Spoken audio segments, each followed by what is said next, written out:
you're going to fail at some point. And the consistency to get back up and try again, like to keep going and be persistent over and over and over again. I think that's what leads people to success.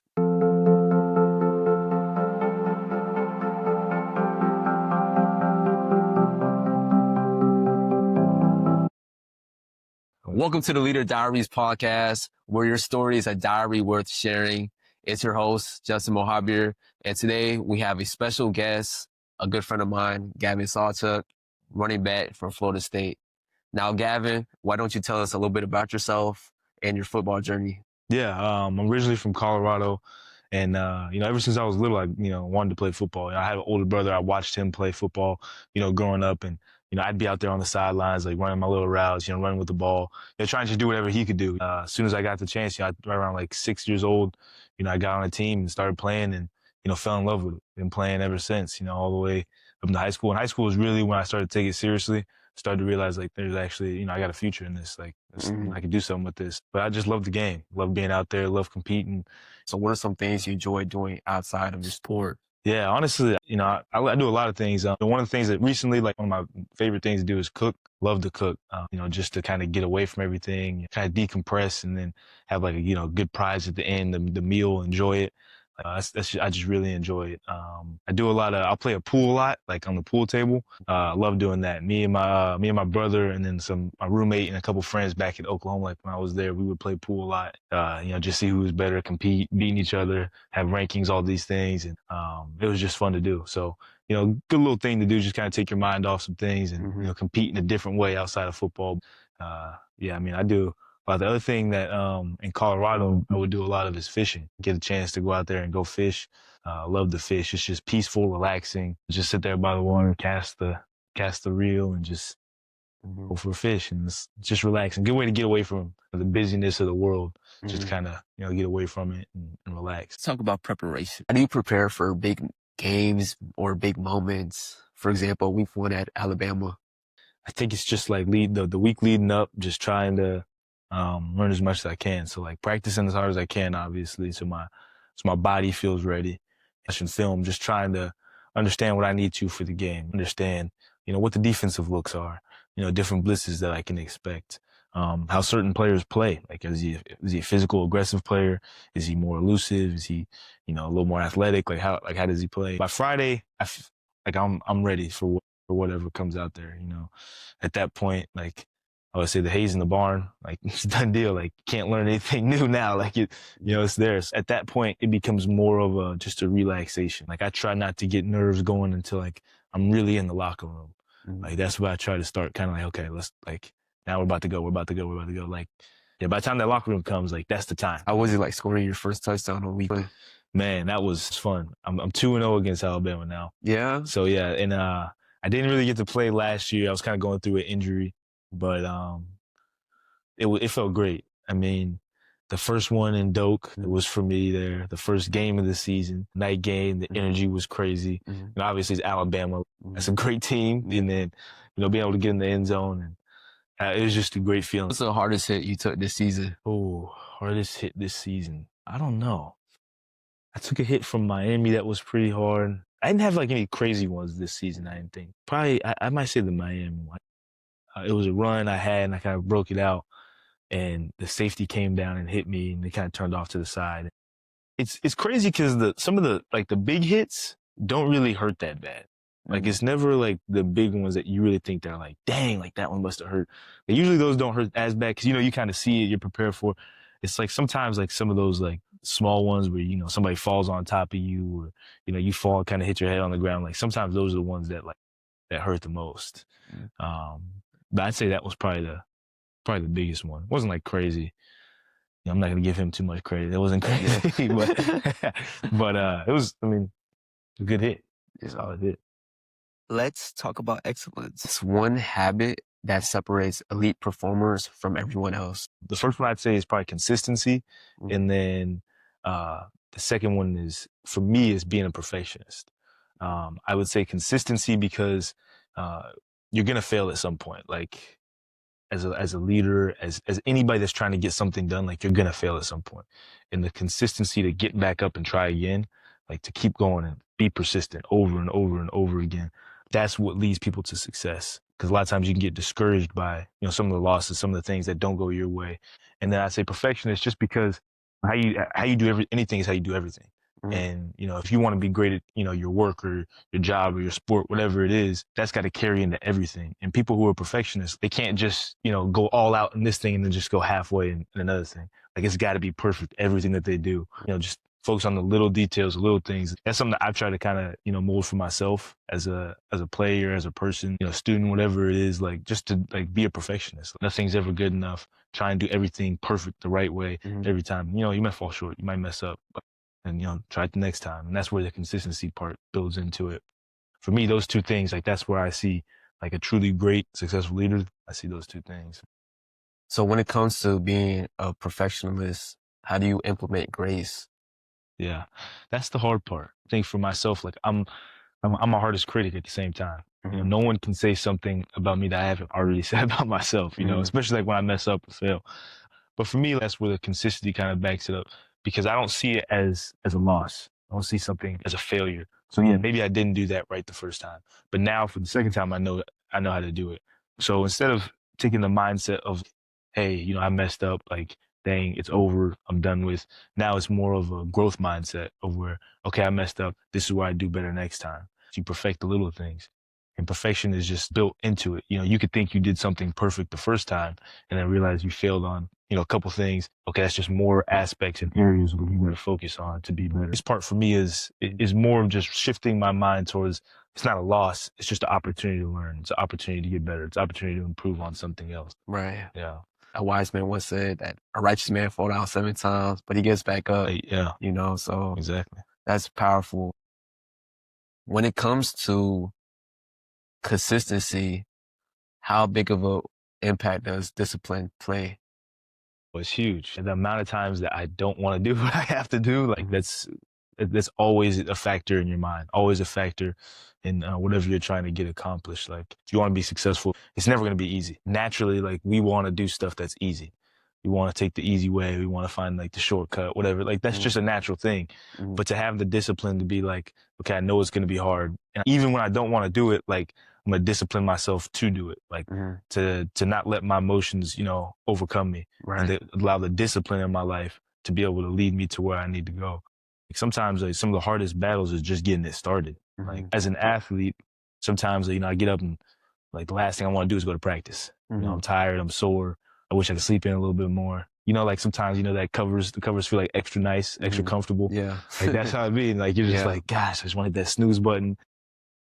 But, you got to be disciplined, sacrifice for, the emotions you feel for what you really want. I think that's what, discipline truly leads you to understand. Like it gives you that perspective of, you have the goal in mind of where you want to go. And in the moment, you may not see it. And discipline allows you to say, no, in the moment, I know I feel this, but I know this is down the road. Right. I think discipline gives you that kind of mindset of seeing what's down the road, seeing what's ahead if you continue to strive for it. So it's definitely a battle. I mean, to face it every day, I don't think it's ever going to go away for me or probably for anybody. Like you're always going to want to choose comfort, but to build that discipline in your life to be like, nah, I'm going to do it. I think going back to success, there's this statistic. It said like 90% of success is just showing up. Even on the days that you don't feel like it, whether it's going to the gym or whether it's going to practice or going to the classroom. I think we all experience that in our daily life. And while we were speaking, I also thought about habits, collecting those small wins. So the little wins are important too. I saw it was from Conor McGregor, and he was talking about little wins. Like you say you're going to wake up at this time, like wake up at that time. Like that's a win. Count that as a win. You say you're going to, wake up and make your bed. That's a win. You say you're going to, not eat this. Don't eat it. That's a win. Like those all like add up to like your full mindset. Like if you go in and you're already like compromising on some of the things that you said you're not going to do, like eventually that will lead on to some of the bigger things. But if you stay disciplined to what you have and like focus on those little wins, like then your life just becomes a series of little wins that add up to one big win. And it all builds for each other. That's good. If you're building off those good habits and you're consistent, it's just something that it's like a snowball going down the hill. What would you say college football taught you about the real world? So many things. Football's like one of the greatest sports. You learn so much. I mean, you learn teamwork. You learn trust in other people. It's 11 people out there on the field. You all got to work together. But then I got to trust that everybody else is going to do their job so I can do my job. And then I got to be reliable. I got to build that, trust for them so that they know that I'm going to do my job. It's the ultimate team sport. Like you see it everywhere. And I think that's so applicable to life because life isn't meant to be done alone. Whatever profession, whatever aspect of life you're in, you're going to be around people. And if you can learn how to work with those people, communicate with those people, trust those people, build trust, like those are just huge. And then, I mean, just the disciplines of like getting up every morning, doing the right thing. If you have to go to practice, you have to lift weights, you have to eat the right thing, you have to hit the training room. Like all those little things add to your discipline, just add to what you're doing on the football field. It's just got to carry over into life. And I personally don't think I can do anything as hard as what I've already done in football. It's good for me to know down the line that I'm not going to face a challenge as hard as having to wake up at 5 a.m. and get up and go do like the hardest workout of my life. Like I'm not going to face that. So maybe in a different aspect, but I know I have confidence going into that, knowing that like I've done hard things before. Like I can get through it. I can make it through it. And like you said, like sometimes just showing up is the first step. Like if you just show up, like you can be successful. To know like not be afraid of an opportunity or something that's going to come up in front of you because you know that you can make it through hard things. Like you've done them before and have that confidence for it. Sports translate very well with life. Oh yeah. Going back to what you were saying, if you have a 5 a.m. workout, you're going to be there before 5 a.m. Yeah. You're not going to show up at 5. Yeah, no. Show up at 5 a.m. You're probably going to have some type of punishment waiting for you. Oh yeah. Well, it never starts at 5 a.m. Yeah. They say 5 a.m. and it starts at like 4:50, 4:45. Like, so it's like, you got to be ready. And they don't tell you any of that stuff. Like it's always the coaches like, we're going to start when I'm ready. Yeah. And it's like, you got to be ready. You got to be ready. So, it's one of those things is what's understood don't got to be explained. Yeah, exactly. So, and I think when it comes to the real world, whether it's work or, you have a meeting with someone and you have a meeting at 5, not a.m., but 5 p.m. Let's be realistic. Yeah. And building off those habits, you showing up in the meeting before 5 p.m. is something good to practice. Football translates very well with life. Absolutely. It's the best part that people from the outside doesn't see it in the locker room. It's just the camaraderie around the guys. The relationship, the family that you build, like there's something said about going through hard moments with the same group of guys that really test your relationship with each other. And when someone's down, someone else is up to help them, to pick them up. And then, vice versa. The higher you go in professional sports, people see you differently. I'm going to look at an NBA player different than I'm going to look at, just a high school basketball player. And in that locker room, they're all the same. We're all, no matter what level, you're all the same. Like nobody's looking at you differently. There's a level of trust. In sports, you do a lot of life together. I spend probably more time with them than I do with anybody else just because I'm always there. I'm always around those guys. So just that aspect of the relationship that you build, like you meet brothers for life, really. They call it, it's like your own fraternity. Sports like your own fraternity, just to have the opportunity just to be around those guys through thick and thin, ups and downs. I think about college, it's more than just, getting your bachelor's or master's. Yeah, and I think when I think of, like, I like to think when I'm done playing and I look back at everything, like, things I'm going to remember are, like, the moments with them. Time we were goofing around in the locker room, or, like, we went somewhere and we were telling jokes and cracking jokes. Those are things I feel like I'm going to remember. Not necessarily the plays or the scores of games, but just, like, as they say, you don't remember, what someone does for you, but how they make you feel. Yeah. Those are the moments that, like, you're really going to remember and you're going to cherish those. What's that feeling like when you're playing, you score a touchdown, and then you look up and you see the fans going crazy? Yeah, no, it's fun. I was always like a mellower player. My dad would always tell me his favorite running back to watch was Barry Sanders. Mm-hmm. He had no celebrations, no nothing. He just scored, hand the ball to the ref. My dad was like, see that? Like, act like you've been there. Growing up, like, that's always what I did. Score, just hand it out to the ref. Like, that's nothing. Mm-hmm. And now I still kind of do it because I'm not like a big celebration guy, but I try and enjoy the moment a little bit more. Like you said, seeing the fans like going crazy, teammates on the sideline, everybody smacking your helmet, and you're bumping into everybody. Yeah, those are the fun moments for me, like to do that. So when it comes to leadership, do you believe that everyone is called to be a leader? I think everybody has some kind of influence, whether that's a huge influence, you're leading a team or a company, or whether it's just influence over, like, you got a little brother or you got a cousin that's looking up to you. Like, everybody has some level of influence.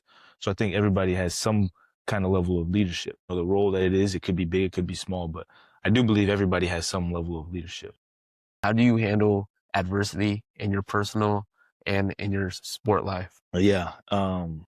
Honestly, one of my favorite Bible verses, it's in James, and it says, "Consider it pure joy when you face trials of many kinds, because the testing of your faith produces perseverance, and perseverance must be complete so you can finish this race and be lacking nothing." And that to me is like the overarching way of how I try and handle adversity. Considering it joy. If there's if there's going to be growth, you got to have a challenge. Something's got to be in front of you, an opportunity to get better.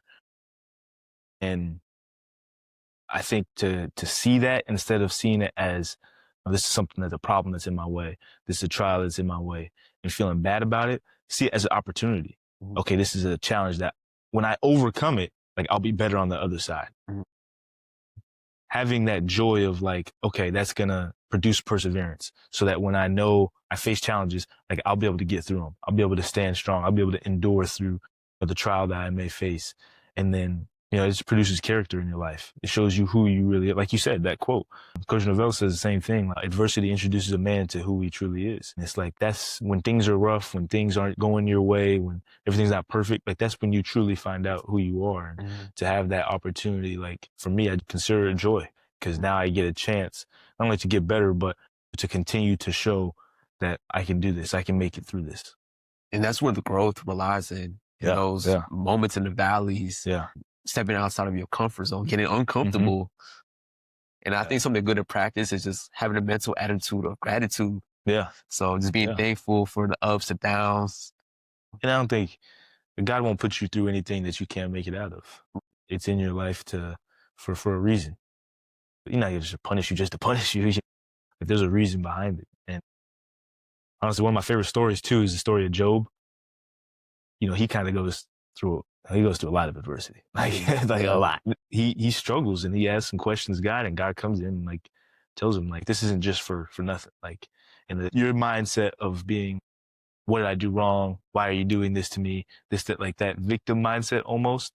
Like he's like, nah, wipe that away. Like, and when you read the story, you realize he was showing off. He was trying to brag on Job. Like he ends up blessing him at the end, but he's bragging on him. He's saying, oh, no, nothing can't face this dude. And I think like when you start thinking that in your own life too, like nah, this is just God's bragging on me. Like, watch, I'm gonna prove him right. Like I'm gonna show him. Like I'm gonna prove him right. Like me and him are gonna make it through this together. Like, how would you define leadership? When I think of leadership, I always think of a servant type of leadership. I'm not ever gonna ask somebody to do something that I wouldn't do myself. But I think it's different when you're just telling people what to do versus when you're involving yourself in what needs to be done. And I think leadership is more about involving yourself in what needs to be done. Telling people what to do, they can kind of just boss them around.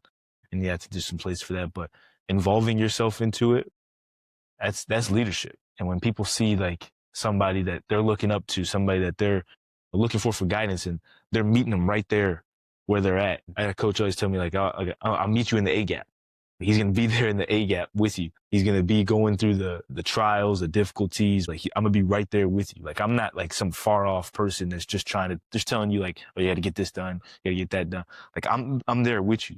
Like, and that's what leadership is to me. Like somebody that's there with them presently, not somebody that's just kind of like, off in the distance, just telling them, barking orders. Somebody that's willing to, get down and dirty, like to do the work and to be there, like in the midst of it. Yeah, that's leadership to me. Yeah. When the clock hits 0, how does Gavin Sawchuk want to be remembered as? I want to be remembered as a friend. Honestly, I play football because I love it. I don't really care what anybody else thinks about it, what they watch, what they see about it. I'm not perfect at it. I have my moments where I'm like, dang, like I should handle that situation a little better. At the end of the day, the impact that I want to have is like somebody thinks of me and thinks like, man, he's a great dude, fun to be around, like cared. I want them to be like, man, he was a dang good player, and he did all this and scored that, and did like, nah, I don't want that, like, because I really don't care about that. Like, I just do it because it's fun. But at the end of the day, like, somebody can remember me for just being a genuine person. Like, that's the goal. Gavin, it was an honor to have you. Yeah, man. And I want to thank you for your time. Just stay tuned for more episodes of Leader Diaries.